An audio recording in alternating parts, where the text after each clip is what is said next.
There's antimony, arsenic, aluminum, selenium, and hydrogen and oxygen and nitrogen and rhenium, and nickel, neodymium, neptunium, germanium, and iron, americium, ruthenium. As I'm sure you've already experienced, chemistry is a subject of pops, bangs, sparks, smokes and smells, but it's also so much more. The study of chemistry at sixth form level will change the way you view the world around you. Exploring the structure of matter and its relationship with energy will give you a whole new perspective of the nature of the world around you and cause you to ask questions that you had never previously considered. At BGS, we offer both A-level and IB paths for sixth form chemistry study. Either path will give you a solid base of knowledge and skills to launch a scientific career from, but the approaches to teaching and learning differ, and one may suit you better. This video is designed to give you an overview of both courses and what is involved in sixth form chemistry study.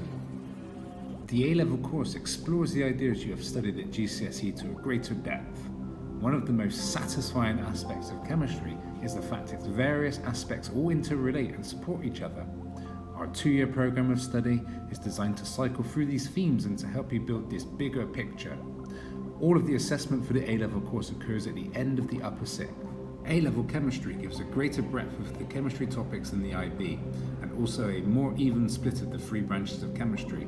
Physical chemistry is the application of maths to the world of chemistry.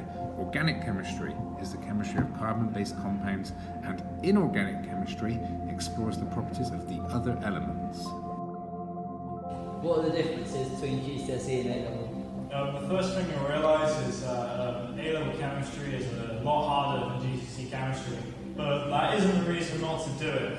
There's a lot of factors that kind of counteract the extra difficulty. Like, for example, you're in a much smaller class. I know GCSE, you're probably in like 20, 25 people classes, whereas I had a class at one point in lower sixth, but I was one of 7 people. And that smaller classroom allows for kind of like a much more informal, teaching environment. It's a really good atmosphere. And because chemistry is a hard A-level, everyone that's in that class wants to do it. Everyone's working hard. You're not going to get distracted, and it's why it isn't as strict about, be quiet, silence, do your work. But probably the most important thing is you have to really enjoy chemistry.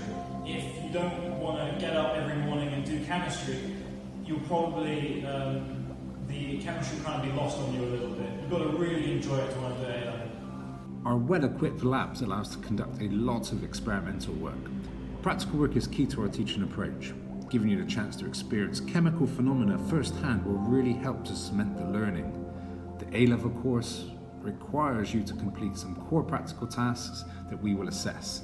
To pass the practical endorsement, you will need to demonstrate mastery of certain key experimental techniques. How much practical work do you do, and what is it like? So it's basically the reason most people take chemistry is for the practical stuff, and at A-level it's basically GCSE on steroids. You do at least 1 practical a week. They tend to be much more advanced, and instead of in GCSE when your teacher will just show you something, you'd be doing that practical.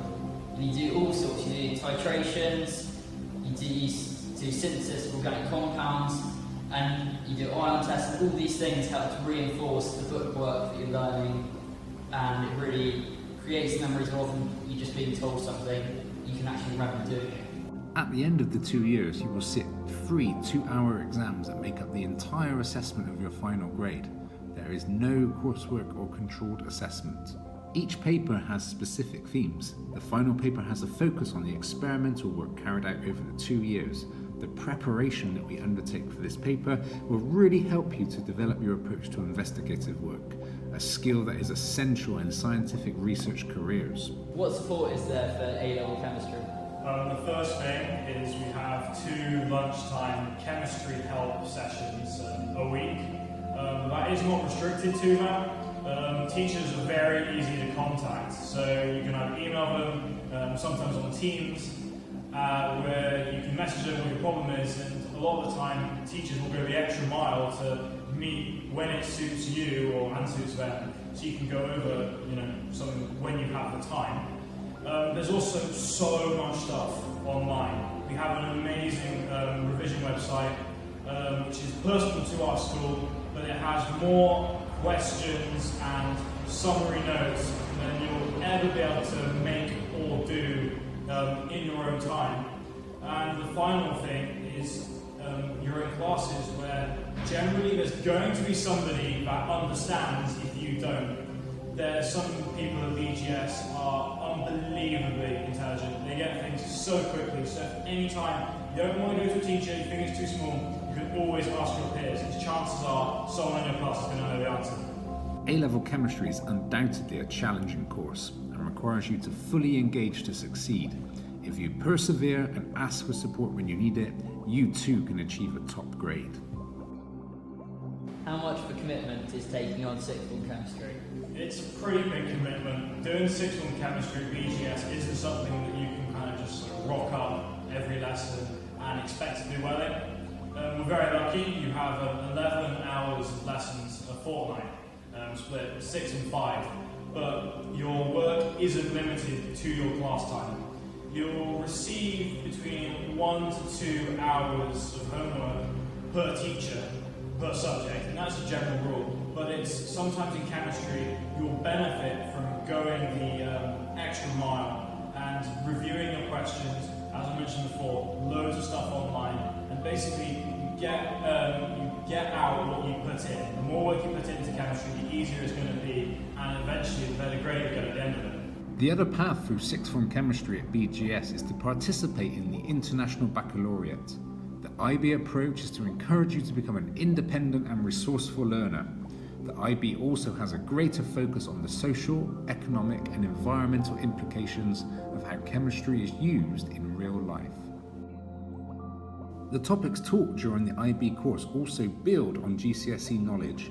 You have the option of taking chemistry at standard level, or if you want greater depth and breadth, then the more challenging higher level is available. With having smaller class sizes, you get through the work much better, and there's quite big jumps from high level to, from standard level to high level, but it does all come together in the end.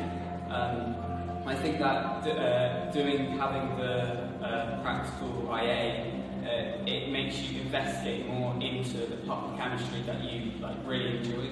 And I think for me, I just really enjoy organic chemistry, so that's something that I really look forward to do.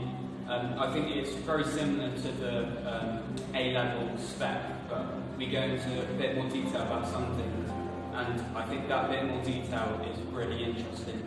IB chemistry has more of a focus on physical chemistry. It has slightly fewer topics compared to A-level, but often looks at those topics in more detail. We also teach medicinal chemistry as the option unit, which explores how chemists have contributed to developing new pharmaceuticals and how they work. The IB has a coursework component. You would have to complete an individual and group project which will contribute towards your final grade. The individual project gives you the opportunity to explore an aspect of chemistry that particularly interests you. What does a typical sixth form chemistry lesson look like at BGS? So because of the smaller classes, it's a much more informal feel, so you get a lot more discussion-based stuff in, and there's many more opportunities to ask questions, which really helps to accelerate the learning a lot more. There's also, again, many more resources, many of which come on the iPads, which are a huge part of learning because you've got everything collated into one place, and it means you don't use sheets, which is something I did a lot at GCSE. And also you get a lot more information that's related to real day life. So for example, we learned about neon, and it was how that was implemented into glow sticks and get a firework day. At the end of the 2 years, you would sit 3 exams that make up the remainder of the assessment. Each of the papers is synoptic in terms of the topics assessed, but the style of questions differ. The key to success in sixth form chemistry is in the work that you do outside of class time. For example, at A-level, each of your 2 teachers will set you about 2 hours of work a week. To really succeed, you need to stay on top of all the material by reviewing previous topics. Sixth form chemistry also opens doors to many other scientific and technical university courses. Chemistry is thought of as a facilitating subject and very well regarded by university admissions tutors. For many medically related courses, chemistry is the only sixth form qualification that universities insist upon. Sixth form chemistry may lead you towards a chemistry degree. This qualification is highly respected and makes you very employable. Many chemistry graduates also opt to carry on their studies to postgraduate level. Good luck with your GCSE studies this year, and we look forward to welcoming you into the Department of Chemistry at BGS. These are the only ones of which the news has come to Harvard. And there may be many others, but they haven't been discovered.